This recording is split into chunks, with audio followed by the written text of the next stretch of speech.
আমার কাছে চাঁদা দাবি করছে। চাঁদা দাবি করার পরে যে এখানে পর্যন্ত কাজ করাতে হলে আমাদের ছাড়া কাজ করাতে পারবে না, চাঁদাদের তৈরি যে আমি সামান্য ওয়ার্কার দিয়ে কাজ করে তার চাঁদা চাইছি। আমার পিঠ আমার ফাড়াই ফেলাইছে, আমার সিনা অতল বাড়াই ফেলাইছে, হ্যাঁ আমার শ্বাস প্রশ্বাস বাড়াই ফেলাইছে। আমি বাড়ি যাইয়া উঠছি, আমার বাড়ি পর্যন্ত গেছে তারা। আমার কাছে টাকা ছিল 8,02,10,000 টাকার মতো, সেই টাকাটাও নিয়ে গেছে। এবং আমার ভাই, আমার ছেলে এবং আমারও মানে কি পরিমাণ মাছ তা আমরা বুঝতে পারবো না ভাষায়।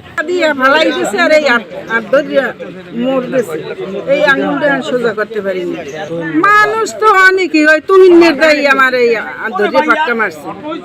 আমি জিগাইলাম তারপর যে লোকটাকে ঢাকা এই মেন সন্ত্রাস এই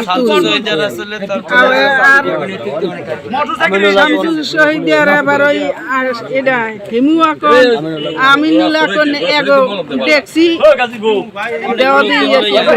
হাতে কি তাদের কিছু ছিল? কি ছিল হাতে? হাতে সোরাও ছিল, হারবার লাড়ি সোরাও দেখছি দুইজন আসছিল কেন আসছিল তারা? আইসে সাদাবাজি করতে। নেতৃত্বে কে আছে এই পোলার লাগে তর্কাতর্কি করছে। গন্ডগোল করতে কেউ ঢোক পায় না, এই আর বাধা দিচ্ছে। এরপর 2,10,000 টাকা ছিল, হ্যাঁ সব লই গেছে কেসে। এরপর মালামালও নেছে কিছু, এরপর ওই পোহাইটা ভাইয়ে সব কিছু হয়ে গেছে। আমরা এই জায়গায় ছিলাম, আমি আমার আব্বু আরো আমরা 4-5 জন ছিলাম এলাকার। তো এই জায়গা তুহিন মির্জার নেতৃত্বে, তারপর আমিনুল আকন, তারপর হিমু আকন, হ্যাঁ শামসু আকন, তারা এই জায়গায় আসছে। আসার পর তারপর আমার আব্বুর কাছে চাঁদা চাইছে। চাঁদা চাওয়ার পর তারপর আমার আব্বু বলছে যে আমি এই জায়গায় সাধারণ কাজ করি, আমি কোনো চাঁদা দিতে পারবো না। হ্যাঁ, তো তারপর এর ভিতরে আমার কাকা আসছে। আসার পর আমার কাকা এসে বলতেছে যে কি হয়েছে। তারপর তার উপর অতিরিক্ত হামলা শুরু করছে।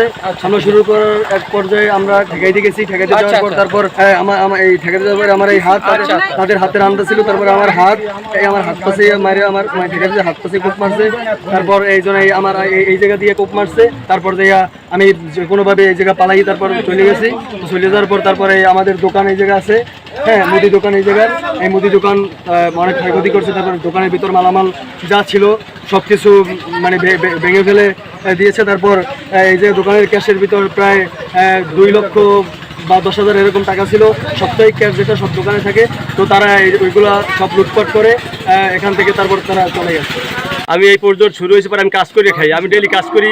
আমাদের বেতন 600 টাকা, সামান্য বেতন। আমি ডাক শুনে এই জায়গায় আসছি, আইসা থেকে আমার ভাইয়ের সাথে গন্ডগোল চলে। আমি কি হয়েছে, আমারও এই মার দিয়ে শুরু করছে, মারছে আমারে তুহিন মির্জার নেতৃত্বে হেলাল, হিমু আকন, তারপর আমিনুল আকন, শামসু চৌকিদার, আরও অন্যান্য লোক ছিল। আমি অনেকের ভেজেছি না, কিন্তু নাম জানি না। আমার পিঠ আমার ফাড়াই ফেলাইছে, আমার সিনা অতল বাড়াই ফেলাইছে, হ্যাঁ আমার শ্বাস প্রশ্বাস বাড়াই ফেলাইছে। আমি বাড়ি যাইয়া উঠছি, আমার বাড়ি পর্যন্ত গেছে তারা সন্ত্রাসী চাঁদাবাসী, হ্যাঁ আমার ঘর পর্যন্ত বেড়াই গেছে।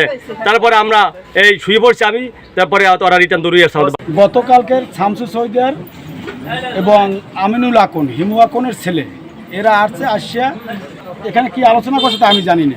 আজকের 12টার দিকে তুহিন মির্জার নেতৃত্বে শামসু চৌকিদার এবং হেলাল চৌকিদার, আমিনুল, হিমু আকন, এদের নেতৃত্বে 30-35টা হুন্ড আসছে এখানে। আসার পরে আমার কাছে চাঁদা দাবি করছে।